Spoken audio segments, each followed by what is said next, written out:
Una sa ating mga balita ay giniit ni Pangulong Rodrigo Duterte na hindi titigil ang kanyang administrasyon hanggang hindi nalilinis ang bansa mula sa iligal na droga gayon na rin sa problema sa kriminalidad. Ayon sa Pangulo, hindi siya natatakot na mapatalsik sa pwesto dahil lamang sa hindi pagsang-ayon ng ilan sa kanyang mga hakbang. May report si Rocky Ignacio. Nanindigan si Pangulong Rodrigo Duterte na handa niyang harapin ang lahat para protektahan ang kapakanan ng mga Pilipino laban sa kriminalidad at dala ng paggamit ng iligal na droga. Sa kanyang pagsasalita sa courtesy call sa Parish Pastoral Council for Responsible Voting o PPCRV sa Malacanang, sinabi ng Pangulo na hindi siya aatras sa laban hanggat hindi nalilinis ang bansa sa iligal na droga. Kaya ako walang atrasan. Pumatanggal ako sa trabaho, fine. Dito. Kung yan lang ang patakot sa akin, impeach, go ahead. Kundita kayo? Sige, kundita kayo dyan. Ako ba ang mag-swear in sa inyo? Sige, ilang general kayo gustong mag-take over? Mahirap yan kasi may problema tayo. It's war. It's not a crisis. 700 ang nag-surrender. PDEA says 2 years ago that there are 3 million addicts in this country. That's 2 years ago. Now, incremental increase by the use of drugs, place it at about a conservative rate. Dagdagan mo lang 700. So, thereon 700, it's about 3,700,000. Saan ko ito ilagay? Nagsalita ang Pangulo sa harap ng batiko sa umano'y pagiging marahas sa pagkilos ng Duterte administration sa kampanya kontra iligal na droga. Paliwanag ng Pangulo, hindi siya nangangamba sa posibleng kudeta o anumang plano para mapatalsik siya sa pwesto.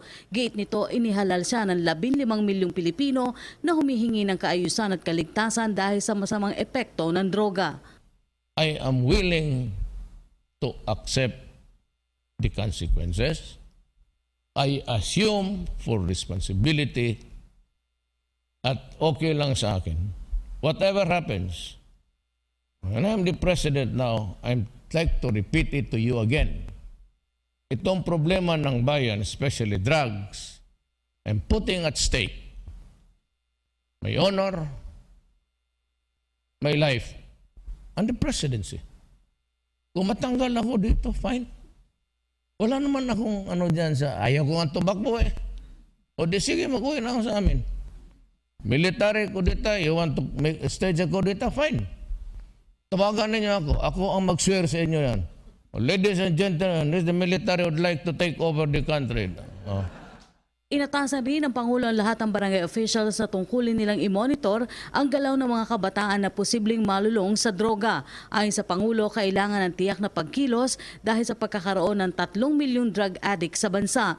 Nagsasagawaan niya siya ng pagbisita sa mga military camps para sa posibleng rehabilitation centers sa mga gumagamit ng droga. Wala akong barangay captain sa Luzon. Not a single barangay captain sa Visayas. But Mindanao, well, it was a bit gray all the time. Kasi karamihan sa administrasyon. But at that time, I was thinking that if I'd win, it would be just a matter of habulan talaga, dikitan. Nung lumabas yung results, I could not even imagine myself the almost more than 6 million yung sheer majority ko. Saan ito galing? Wala akong partido. Well, moribund naman yung PDP. It was resuscitated when I filed my certificate